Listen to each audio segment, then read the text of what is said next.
بڑا متنازع معاملہ بنا ہوا ہے، بہت اچھلتے تھے وہ ہے ہمارے جیسا کوئی سوشل میڈیا، اب اس سے جان چھڑواتے پھر جعلی تصویریں آرٹیفیشل انٹیلیجنس سے ویڈیوز بنا کر ان کے پیغامات بلوچستان تک نہیں رہنا، ہم نے پنجاب کے شہروں کو بھی نشانہ بنانا ہے، نکلو پھر اگر نہیں رکوا سکتے۔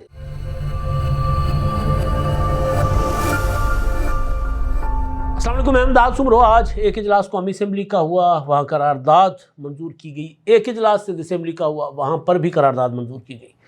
دونوں اجلاسوں کی کارروائی دھواں تھی اور دونوں اجلاسوں میں الگ الگ معاملات پر بحث ہوئی اور قراردادیں منظور ہوئی۔ سندھ اسمبلی میں کینالز کے خلاف فائنلی قرارداد منظور کر لی گئی ہے۔ اب کینال کی اگر تعمیر نہیں روکی جاتی، خاص طور پر جو محفوظ شہید کینال کہا جا رہا ہے چولستان کے لیے، ابھی تک تو وہی بن رہا ہے۔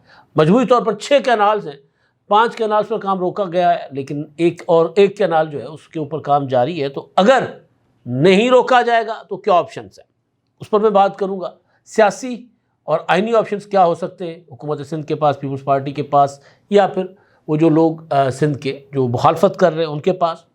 ایک تو اس پر بات ہوگی، اور دوسرا کیونکہ آپ کو پتہ ہے قومی اسمبلی میں آج جو سانحہ ہوا ہوسٹیج کرنے کا جعفر ایکسپریس کو، اس پر قرارداد منظور ہو گئی تھی، تو اس پر میں پہلے پچھلے ویلاگ میں بات کر چکا ہوں۔ لیکن کیونکہ معاملہ پانی کا میں شروع میں ڈسکس کر رہا تھا، تو پانی سے ہی منسلک ایک خطرناک قسم کی خبر ہے، وہ بھی میں نے آپ کے ساتھ شیئر کرنی ہے۔ اور دہشت گردی، کیونکہ جعفر ایکسپریس والا معاملہ دہشت گردی کے ساتھ جڑا تھا، کھلے عام دہشت گردی تھی، تو دہشت گردوں نے ایک اور حملہ کیا ہے پاکستان کی اوپر، پاکستان کی فورسز کے اوپر، اور اس حملے کے متعلق بھی میں نے آپ کے سامنے گزارشات رکھنی ہے۔ اور ایک اور معاملہ ہے سوشل میڈیا کے ذریعے سب کو لتاڑ دینے والی جماعت تحریک انصاف اب آ گئی ہے پکڑ میں، جکڑ میں حاضریاں بھگتتے پھر رہے ہیں جی پی ٹی آئی کے لوگ۔ آج عمر ایوب صاحب نے حاضری بھگتی ہے JIT کی، تو اس کا احوال بھی میں نے آپ کے سامنے رکھنا ہے۔ اور دہشت گردی جو ہے وہ پاکستان کے لیے خطرناک شکل اختیار کرتی جا رہی ہے، تو اس پر یہ جو آج خیبر پختونخوا کے ضلع ٹانک یعنی علی امین گنڈاپور صاحب کی اپنی ڈویژن میں، ڈیرہ اسماعیل خان ڈویژن میں جو ایک اور حملہ ہوا ہے، اس کے علاوہ میرے پاس کچھ جو چیزیں میں نے آپ کے سامنے رکھنی ہے۔ تو آغاز میرا خیال ہے میں سندھ اسمبلی سے کر لیتا ہوں، کیونکہ بڑا متنازع معاملہ بنا ہوا ہے، اور پانی کے معاملے پر پنجاب اور سندھ کا جو تنازع ہے، جو لڑائی ہے، یہ اگر کوئی یہ سمجھتا ہے کہ جی پاکستان بننے سے کے بعد کا ہے، تو وہ یہ غلط فہمی دور کر دے۔ پاکستان بننے سے بہت پہلے کی یہ لڑائی ہے، اور ویسے بھی جو دریا کئی ریاستوں سے، کئی صوبوں سے، کئی ممالک سے گزرتے ہیں، ان کے اوپر تنازعات رہتے ہیں۔ دریائے نیل سب سے بڑی مثال ہے، اور ہمیشہ جو اپر رائپیرین اور لوور رائپیرین یعنی جو دریا کے آغاز میں بیٹھے ہوتے ہیں اور جو دریا کے بالکل ٹیل اینڈ پر بیٹھے ہوتے ہیں، ان کے درمیان تنازعات چلتے رہتے ہیں۔ دنیا کا کوئی ایسا ملک نہیں ہے کہ تنازعات نہ ہو، لیکن ہمارے ہاں بدقسمتی یہ ہے کہ اس میں کچھ نفرت کے ایلیمنٹ، تعصب کے ایلیمنٹ ڈال دیے جاتے ہیں، اور وہ میں پھر کبھی اس پر بات کروں گا۔ لوگ اپنے حق کی بات کرتے ہیں اور اس کو پھر کسی اور نظر سے دیکھا جاتا ہے۔ 6 کینال کی منظوری ہوئی تھی، اور منظوری کسی آئینی فورم پر نہیں لی گئی تھی، بلکہ میں دیکھ رہا تھا کہ ایک تقریر ہے مصدق ملک صاحب کی ایوان میں، وہ وزیر ہیں وفاق کی، ان کا ایک ویڈیو کلپ وائرل ہے بڑا۔ وہ یہ سوال کرتے ہیں پیپلز پارٹی کے ان لوگوں سے جو مخالفت کرتے ہیں کینالز کی، وہ یہ سوال کر رہے ہیں کہ جی آپ کینالز کی تو مخالفت کریں، آپ پہلے یہ بتائیں کہ زمینیں جو ہیں جن کو کینالوں نے سیراب کرنا ہے، یہ کس نے الاٹ کی؟ تو انہوں نے پیچھے سے آواز آئی، اور بلکہ اسپیکر صاحب نے ان کو کہا کہ جی یہ پوچھے رہے ہیں کہ کس دور میں الاٹ ہوئی زمینیں۔ تو پیپلز پارٹی کے کوئی رکن ہے، وہ کہتا ہے کہ جی نگران دور میں ہوئی ہے۔ تو مصدق ملک صاحب فرماتے ہیں کہ اگر یہ نگران دور میں ہوئی ہیں، آپ تو عوامی حکومت ہے، آپ منتخب حکومت ہے، آپ اس کو مسترد کر دیں۔ تو اصل چیز جو ہے کہ کوئی بھی، چاہے مسلم لیگ نون کی پنجاب حکومت ہو، چاہے وفاقی حکومت ہو، وہ اس منصوبے کو کسی بھی اپروپریٹ فورم سے منظور شدہ منصوبہ نہیں سمجھتے۔ پہلی بات تو یہ ہے کہ ٹھیک ہے ہم نے بنانا ہے، وہ ایک بات کرتے نہیں جی اب بنانا چاہیے جی ضرورت ہے یہ ہے، لیکن کیا وہ اپروپریٹ فورم سے CCI، ایکنک، قومی اسمبلی، پارلیمنٹ، کئی ایسے یہاں سے منظوری ان کی جواب ہے نہیں۔ ایک حوالہ دیا جاتا ہے کہ صدر صاحب نے منظور کیا تھا جی، صدر صاحب نے اگر منظور کیا بھی تھا اور آج وہ پیچھے ہٹ گئے، تو صدر صاحب تو کوئی اتھارٹی نہیں تھے، صدر صاحب منظور نہیں کر سکتے. تو بہرحال 6 کینالز کا اوریجنل منصوبہ ہے. 5 کینالز پر سندھ میں مچنے والے شور کی وجہ سے فی الحال اس کو سائیڈ لائن کر دیا گیا. 1 کینال پر کام جاری ہے، محفوظ شہید کینال، اور اس کے لیے تو اس کی کافی ساری چیزیں بھی سامنے آ گئی ہیں. تو معاملہ جو ہے وہ بہت زیادہ متنازع ہو گیا. صدر صاحب کو تقریر کرنی پڑی. اب صدر صاحب نے کہا کہ جی میں حمایت نہیں کر سکتا ان کینالز کی جو انڈس ریور سسٹم سے نکالے جا رہے ہیں، اور اس کے لیے سب مل بیٹھ کر کوئی متفقہ فیصلہ کریں. آج بلاول بھٹو زرداری صاحب نے بھی اس تقریر کا حوالہ دیا قومی اسمبلی میں. انہوں نے کہا کہ صدر صاحب نے کہا ہے سب حکومت کو کہ آئیں بیٹھیں، ہم بھی چاہتے ہیں پاکستان گرین ہو، لیکن یونیلیٹرلی ایک طرفہ فیصلوں سے نہیں ہو سکتا، بیٹھیں. تو بہرحال ایک تو یہ کہ صدر صاحب جو پیپلز پارٹی کے ظاہر اپنا نمائندگی کرتے ہیں سارے سسٹم میں، ویسے تو وفاق کی نمائندگی کرتے ہیں، تو انہوں نے مخالفت کر دی. سندھ اسمبلی نے قرارداد منظور کر دی، اور قرارداد اپنا یک رائے جس کو ہم سندھی میں کہتے ہیں، متفقہ، سب کی ایک رائے، متفقہ قرارداد. مراد علی شاہ صاحب نے قرارداد پیش کی، کیا حکومتی ارکان، کیا اپوزیشن، سب نے اس کی حمایت کر دی. اب کینالز کے اوپر سندھ سے ایک سندھ کی جو منتخب عوامی اسمبلی ہے، انہوں نے تو کہہ دیا کہ نہیں، ہمیں نہیں منظور. میں صرف آپ کے سامنے حالات رکھ رہا ہوں، میں اس میں نہیں جا رہا. کسی اور ٹائم پہ میں دوبارہ جو ہے وہ فگرز کے ساتھ آپ کے سامنے حاضر ہو جاؤں گا. بلکہ مراد علی شاہ صاحب نے تو جو لمبی چوڑی تقریر کی اس میں انہوں نے فگرز بتائے.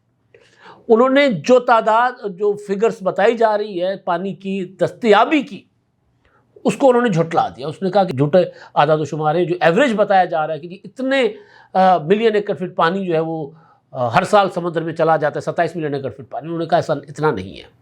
بہرحال وہ فگرز کے اوپر میں پھر کبھی بات کروں گا. تو ایک تو یہ کہ سندھ اسمبلی نے مسترد کر دیا. صدر صاحب نے کہا کہ جب ہم حمایت نہیں کرتے. اب سندھ اسمبلی پیپلز پارٹی کی حکومت اور پیپلز پارٹی کے وزیر اعلیٰ نے قرارداد پیش کی. صدر کا تعلق پیپلز پارٹی سے. مسلم لیگ نون کی حکومت پیپلز پارٹی کے ووٹ سے کھڑی ہوئی ہے. میں نے سب سے پہلے آپ کو یہ بتایا تھا کہ جی کینالز کے ایشو پر پیپلز پارٹی اور مسلم لیگ نون میں لڑائی ہونی ہے، باقی کسی ایشو پر ہو یا نہ ہو، اس معاملے پر ہونی ہے، اور لڑائی ہو چکی ہوئی ہے. احسن اقبال صاحب کی سٹیٹمنٹ کل پرسوں کی تھی کہ جی وہ تو ایویں ہی شور مچایا جا رہا، رولا ڈالا. ایویں ہی شور ہے کہ نہیں ہے، یہ اس بحث میں ہم نہیں جا رہے. لیکن ایک پولیٹیکل پارٹی جو کہتی ہے کہ بھئی یہ ہمارے جو لوگ جنہوں نے ہمیں ووٹ دیا ہے وہ ان کی زندگی اور موت کا مسئلہ ہے، تو ہم اس پر کوئی بات کرنے کو تیار نہیں ہیں. اگر آپ کے پاس ہے کوئی چیز سالڈ تو رکھیں ہمارے سامنے. تو پھر ان کے پاس آپشن کیا ہوگا کہ صدر صاحب کی بات آپ نے نہیں ماننی، آپ نے اسمبلی کی قرارداد بھی نہیں ماننی، تو آپشن کیا ہے؟ مراد علی شاہ صاحب نے آج وہ آپشن بتایا. انہوں نے کہا کہ اگر مشترکہ مفادات کونسل کا اجلاس ہوتا ہے وہاں سے بھی یہ منظور کروا لیتے ہیں تو پھر ہمارے پاس فورم ہے مشترکہ ایوان کا، یعنی مشترکہ مفادات کونسل کے بعد ہمارے پاس جوائنٹ سیشن ہے، تو ہم ہر فورم پر جا کر اس منصوبے کو رکوائیں گے اگر یہ منصوبہ نہیں روکا جاتا. اور اگر یہ سارے آپشنز استعمال ہو جاتے ہیں تو، یہ بات مراد علی شاہ نہیں کہہ رہے، میں کہہ رہا ہوں، تو کیا ہوگا؟ تو پیپلز پارٹی مسلم لیگ نون کی حکومت سے سپورٹ واپس لے لے گی.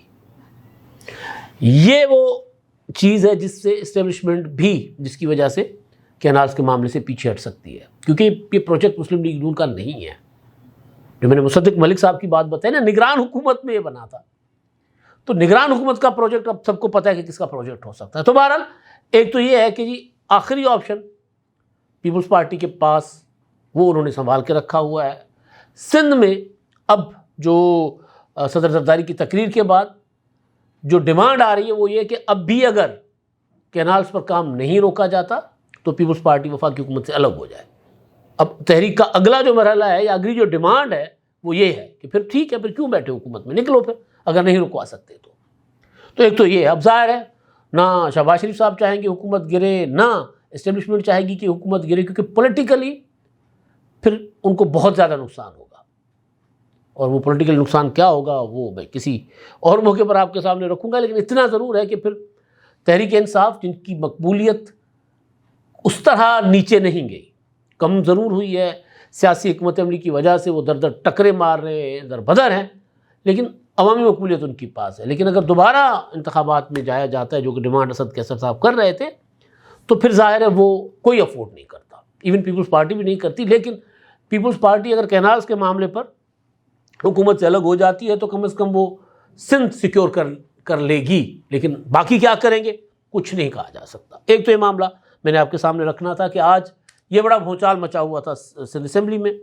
دوسری چیز کیونکہ پانی سے متعلقہ ہی ہے تو میرے سامنے جو خبر ہے وہ کوئی حوصلہ افزا نہیں ہے بلکہ بری خبر ہے، اچھی خبر نہیں ہے. اور وہ یہ ہے کہ جناب تربیلا ڈیم میں باقی 2 فٹ پانی رہ گیا ہے. تو اس وقت شاید زراعت کے لیے ہمیں اتنا پانی نہ چاہیے ہوگا. توقع تھی کہ بارشیں ہوں گی، آج تک تو کوئی اتنی زیادہ بارشیں نہیں ہوئی. کہا جا رہا تھا کہ 10 سے 16 تک ایک سپیل آ رہا ہے، لیکن ابھی تک کہیں سے کوئی بڑی بارش رپورٹ نہیں ہوئی. تو 2 فٹ پانی رہ گیا، اور ابھی جب میں آپ سے بات کر رہا ہوں تو شاید مزید کم ہو گیا وہ پانی. اور جو بجلی کی پیداوار کا معاملہ ہے وہ بڑا سنگین ہو چکا ہوا ہے. 9 پیداواری یونٹس جو ہیں تربیلا ڈیم کے وہ بند ہو چکے ہوئے ہیں، اور اس وقت ٹوٹل 499 میگا واٹ بجلی تربیلا ڈیم سے حاصل کی جا رہی ہے. مجموعی طور پر 17 یونٹس میں جو بجلی کی پیداوار ہوتی ہے پیک جو تربیلا ڈیم سے وہ ہوتی ہے 4888 میگا واٹ. اب آپ خود اندازہ لگا سکتے ہیں کہ کتنا بڑا جو ہے وہ ایک بجلی کا شارٹ فال ہے. اور ظاہر ایک دم کوئی تقریباً 4400 میگا واٹ بجلی نہیں وہاں سے پیدا ہو رہی. ویسے اتنی مکمل نہیں ہوتی لیکن جو صلاحیت ہے کیپیسٹی ہے اس کی، اس سے اتنی بجلی جو ہے وہ نیچے آ گئی ہے، کم پیدا ہو رہی ہے. اچھا جی، اب اگلی جو خبر ہے، اب یہ سارا ظاہر ہے کیونکہ پانی کے ہمارے ذخائر ہمارے پاس جو موجود ہیں ہم وہ نہیں بھر سکتے. اب تو خیر مونسون میں شاید بارشیں اچھی ہوں تو بھر جائے، لیکن پچھلے 2 سال 22 کے بعد تو پراپر بارشیں نہیں ہوئی ہمارے پاس. اچھا جی، اب جو دوسری خبر ہے دہشت گردی سے متعلق، خیبر پختونخوا کا ضلع ہے ٹانک، وہاں پر جنڈولا کا علاقہ ہے، وہاں پر دہشت گردوں نے سیکورٹی فورسز پر حملہ کیا، اور سیکورٹی فورسز سیکورٹی ذرائع کے مطابق انہوں نے بر وقت کارروائی کی ہے، اور جو قلعہ پر جو جنڈولا قلعہ ہے وہاں پر حملہ کیا تھا، اور بر وقت کارروائی کر کے 10 دہشت گردوں کو انہوں نے ہلاک کر دیا ہے. انیشیل انفارمیشن یہ ہے، باقی فردر ڈیٹیل آئے گی کہ کتنا نقصان جو ہے دہشت گردوں کا مزید ہوا ہے، یا جو خودکش حملے میں ہماری فورسز کو اللہ نہ کرے کوئی نقصان ہوا ہے، یا محفوظ رہے سب. دوسری چیز جو آخری میں آپ کے سامنے رکھنا چاہ رہا تھا وہ یہ ہے کہ پی ٹی آئی کے لوگ جو ہیں بہت اچھلتے تھے، بہت زیادہ اچھلتے تھے کہ وہ ہے ہمارے جیسا کوئی سوشل میڈیا، اب اس سے جان چھڑواتے پھر رہے ہیں. میں سن رہا تھا سلمان اکرم راجہ صاحب کی پریس کانفرنس، انہوں نے کہا کہ جی میں نے بات تو کرنی ہے ٹوٹل جو جعفر ایکسپریس والے معاملے پر، لیکن انہوں نے کہا کہ جی یہ جو سوشل میڈیا کا معاملہ ہے تو لاکھوں اکاؤنٹس ہیں، ہم لاکھوں اکاؤنٹس کو تو کنٹرول نہیں کر سکتے. کیا جا سکتا ہے کنٹرول، بالکل کیا جا سکتا ہے، تربیت سے کیا جا سکتا ہے. 2-4 لوگوں کو ڈسون کرے، یا تو ان کو ڈسون کرے، یا پھر جو خواجہ آصف صاحب بات کر رہے تھے، میں نے پچھلے ولاگ میں تو خواجہ آصف صاحب کیونکہ موقع نہیں تھا، لیکن جو انہوں نے بات کی، لیکن اس پر میں نے ان کے اوپر جو بھی اپنی رائے دینی تھی، تنقید کرنی تھی کی ہے. لیکن وہ ٹھیک کہہ رہے ہیں کہ ہر وہ کام جو فورسز کے اوپر حملہ ہوتا ہے اس کو کسی نہ کسی شکل میں پی ٹی آئی کے سوشل میڈیا کے بڑے پیمانے پہ جو اکاؤنٹس ہیں اس سے سپورٹ کیوں مل رہی ہوتی ہے؟ جنرل سرفراز سے لے کے جعفر ایکسپریس تک کیوں ہوتی ہے؟ کیوں وہ زبان بولی جاتی ہے؟ یا تو حقائق ہو نا، یا تو یہ ہو کہ جی آپ ٹھیک کہہ رہے ہیں، چلے جی آپ بہت زیادہ سچ بولنے کے حق میں ہیں اور آپ حق اور سچ کی بات کر رہے ہیں، پھر تو ٹھیک ہے. لیکن اگر آپ پروپیگنڈا کر رہے ہیں، جعلی تصویریں بنا کر، آرٹیفیشل انٹیلیجنس سے ویڈیوز بنا کر اگر وہ شیئر کرتے ہیں تو ان کو روکا جا سکتا ہے، ان کو ڈسون کیا جا سکتا ہے. وہ کہہ رہے تھے کہ جی ہم کیا کر سکتے ہیں، ہم تو کچھ نہیں کر سکتے. یا تو پھر ٹوٹل ڈسون کر دیا جائے کہ جی اس طرح کے کسی بھی کانٹینٹ سے ہمارا کوئی تعلق نہیں ہے. اور پھر ظاہر ہے پی ٹی آئی اگر اتنا بڑا سوشل میڈیا بنا سکتی ہے تو اس کے اوپر تھوڑا بہت چیک تو رکھ سکتی ہے کہ جی یہ لوگ جو ہے یہ جو کر رہے ہیں ہمارے لوگ نہیں ہیں. بات ختم ہو جاتی ہے. اور اپنے لوگوں کو کہ ان کو آپ نہ فالو کریں، نہ ان کو نہ لائک کریں، نہ ری ٹویٹ کریں، نہ شیئر کریں، کہہ سکتے ہیں آپ. دوسرے عمر ایوب صاحب گئے، ان کو بھی جو سوشل میڈیا کے اوپر پروپیگنڈا چل رہا تھا ان کو بھی اسلام آباد کے آئی جی کی سربراہی میں جو جے آئی ٹی اس میں طلب کیا گیا تھا. اس میں جو سورسز سے رپورٹ کر رہا ہے میڈیا کہ عمر ایوب نے پہلے تو جاتے ہی کہا نا کہ جی آپ کے اوپر تو میں نے FIR درج کر رکھی ہوئی ہے، آپ میرے خلاف ہونے والی جو تحقیقات ہے اس کے JIT میں کیسے اس کو ہیڈ کر سکتے ہیں۔ تو بہرحال انہوں نے پھر ان کے سامنے ثبوت پیش کیے گئے جو ٹویٹس ہوئے تھے، جو کچھ پروپیگنڈا ہوا تھا ان کے، اور ان کو دکھایا گیا۔ تو انہوں نے کہا کہ جی آپ مجھے دیں، میں پھر اس کا اور مجھے سوال دیں کہ آپ مجھ سے پوچھنا کیا چاہتے ہیں، تو پھر میں نے آپ کو جواب دینا ہے۔ اب آیا اونٹ پہاڑ کے نیچے، بہت زیادہ اچھلتے تھے سوشل میڈیا کی اس طاقت کے ذریعے، کبھی کسی کی پگڑی اچھالنا، کبھی کسی کو گالیاں دینا، کبھی کسی کو یہ کہنا، کبھی کسی کو وہ کہنا۔ کم از کم پاکستان میں یہ جو پروپیگنڈا کر رہے ہیں ان کی تو پکڑ ہو رہی ہے۔ میں نے کہا تھا کہ دہشت گردی کے حوالے سے تو میرے منہ میں خاک، لیکن کچھ جو ویڈیوز، کچھ ویژول سامنے آئے کل پرسوں کے سانے کے بعد، وہ جو دہشت گرد ہیں ان کی ویڈیوز، ان کے پیغامات کہ جی ہم نے صرف بلوچستان تک نہیں رہنا، ہم نے پنجاب کے شہروں کو بھی نشانہ بنانا ہے۔ تو یہ ایک خطرناک قسم کی صورتحال جو بنتی جا رہی ہے، اس میں ہماری سیاسی لیڈرشپ کو سارے معاملے کے حل کے لیے مل بیٹھنا ہوگا، لیکن ابھی تک کوئی ایسی چیز ہوتی ہوئی مجھے نظر نہیں آ رہی۔ اب تک کے لیے اتنا ہی، اللہ حافظ۔